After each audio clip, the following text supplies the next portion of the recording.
Saúde. A gente conversa agora com o Dr. Alberto Chebabo, integrante do Comitê Extraordinário de Monitoramento da Covid-19. Tudo bem, doutor? Mais uma vez, bem-vindo ao Jornal da Manhã, a Jovem Pan, como vai? Muito bem, obrigado. Bom dia a todos. Bom dia, Tiago. Bom dia, Adriana. É um prazer estar aqui com vocês. Muito obrigado.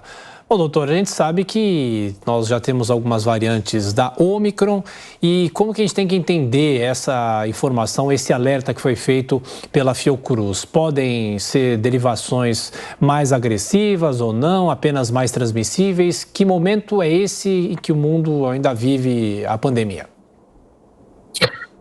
Muito bem, essa variante, subvariante XBB, denominada XBB.1.5, ela tem essa característica de ser muito transmissível, ela tem mutações que tornam ela muito transmissível. A própria Organização Mundial de Saúde já colocou que ela é a cepa mais transmissível que a gente tem até o momento identificada da Covid, né, do SARS-CoV-2.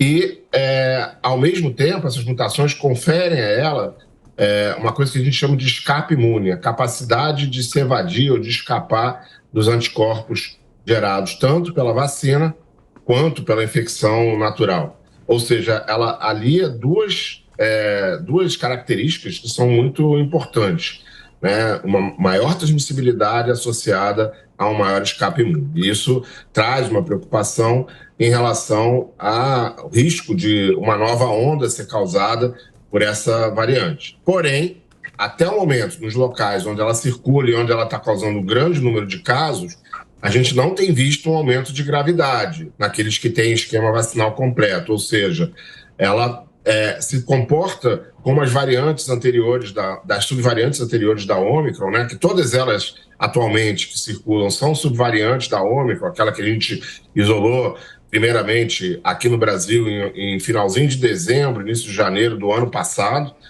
dezembro do ano retrasado, janeiro do ano passado, né, e que causou aquele surto em janeiro do ano passado no país todo. Elas são muito semelhantes, porém com essa capacidade de maior escape imune e maior transmissibilidade.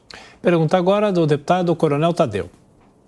Professor Alberto, bom dia, um excelente sábado. A minha pergunta, eu acho que é de milhões de brasileiros. Eu estou vacinado, como é que eu fico com essa nova variante? Fico tranquilo, não tenho que se preocupar ou continuo seguindo a minha vida normalmente, tomando todas as precauções que já foram recomendadas aí diversas vezes? Bom dia, Coronel. Bom, se você está vacinado com todas as doses recomendadas, ou seja, aquelas pessoas que têm até 40 anos, tem que ter pelo menos 3 doses de vacina, e as que têm mais de 40 anos, 4 doses de vacina, a gente tem visto, né, principalmente nos Estados Unidos, onde essa cepa tem circulado mais, que o risco de infecção grave é muito pequeno, muito baixo. Ou seja, a vacina ela pode não conseguir proteger contra a infecção, o quadro de Covid leve a moderado, mas ela tem ainda uma manutenção de proteção contra casos graves, contra internação hospitalar e para óbitos. Ou seja, a vacina, o esquema vacinal completo, ele ainda mantém uma proteção para que é aquilo que mais a gente quer, que é não internar, né, ter um quadro leve, a gente pode até ter um quadro leve de Covid, mas não vai evoluir para doença grave, para internação hospitalar e principalmente para óbito para a grande maioria da população.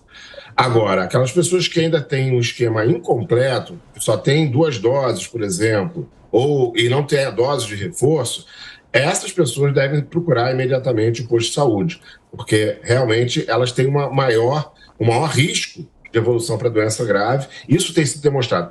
Essa subvariante XBB.1.5 é a responsável pela maior parte dos casos que estão acontecendo agora nos Estados Unidos, principalmente Nova York, Washington, aquela região leste dos Estados Unidos, né? E a gente tem visto esse comportamento. Pessoas vacinadas, com esquema completo, com dose de reforço, estão protegidas. Pessoas não vacinadas ou pessoas que não têm as doses de reforço têm um maior risco de complicação e até de internação de casos graves. Doutor, atualmente a pessoa contaminada pelo coronavírus ou por essa cepa desenvolve quais sintomas? São ainda o de gripe? E aí quando ela sabe a hora exata de ir fazer o exame ou de procurar um médico? Os sintomas são muito semelhantes ao que a gente tem visto em todas essas ondas que a gente teve anteriormente da Covid-19, principalmente depois da implementação da vacinação e principalmente depois do aparecimento da variante Ômicron, que é, basicamente, dor de garganta, coriza, muita congestão nasal, dor de cabeça, muitas das vezes associadas, né? Em algumas pessoas, um quadro febril, mas a febre é menos comum, né, do que esses outros sintomas que a gente colocou. Ou seja, sintomas de um quadro de gripe, uma síndrome gripal, né, com muita tosse, dor de garganta e congestão nasal e coriza. Esses são os principais sintomas. O que a gente recomenda é que qualquer pessoa que apresente esses sintomas, né, que são muito semelhantes a um quadro de influenza, de gripe, da gripe comum, né, eles devam buscar fazer o diagnóstico, procurar uma unidade de saúde, procurar um laboratório para realizar o teste para descartar que seja Covid ou confirmar que seja Covid. O ideal é que esse teste seja realizado após as primeiras 24 horas, 48 horas da doença, principalmente após as 24 horas. No primeiro dia, a gente pode ter um teste falso negativo, mas principalmente se for feito aquele teste de antígeno, que é o mais rápido, né?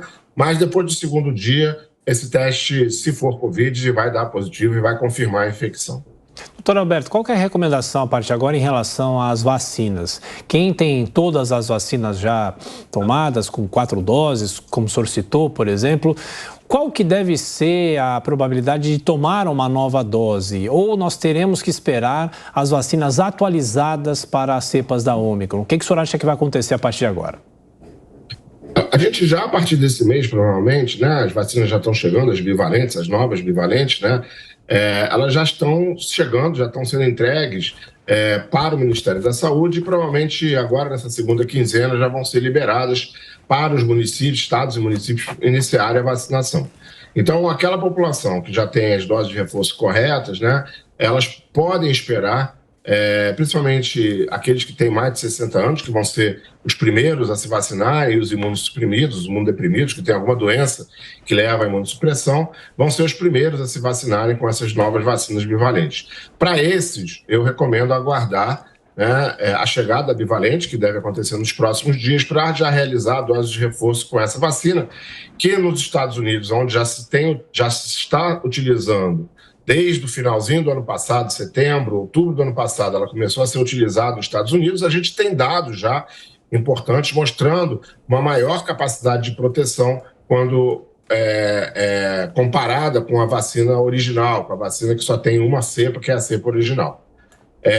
Para as pessoas que ainda não fizeram as doses de reforço, essas não devem aguardar a bivalente, devem se vacinar nesse momento com a vacina que está no posto, nos postos, nas unidades de saúde, porque ela tem capacidade de proteção, né, e deve ser utilizada nesse momento, principalmente pela possibilidade de entrada dessa nova cepa, que pode causar uma nova onda. A gente não sabe qual vai ser o comportamento dessa cepa que já foi identificada aqui no Brasil, né? Então, procurem as unidades, se vacinem com a vacina que já está presente nas unidades de saúde, nos postos de saúde.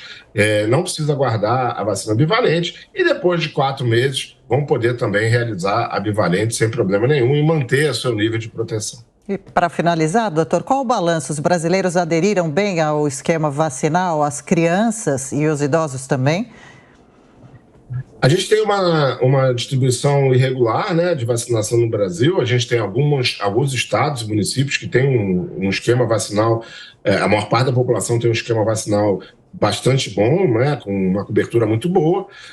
Porém, a gente vê uma falha em todos os estados, mesmo naqueles com melhores coberturas vacinais, lá no início, a gente vê uma falha importante na cobertura vacinal das doses de reforço.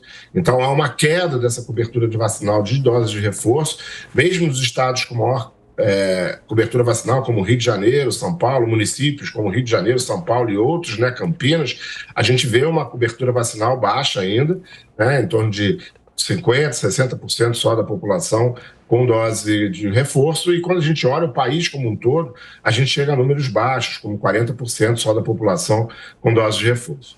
Quando a gente vai olhar os extremos, os idosos, essa cobertura melhora um pouco, né? A gente vê que os idosos procuraram mais, né? Tem uma melhor cobertura do que a gente olha na população geral, porém, no extremo oposto, né? Nas crianças, essa cobertura é muito baixa, mesmo da vacinação primária, do esquema primário, né, das primeiras 2 doses.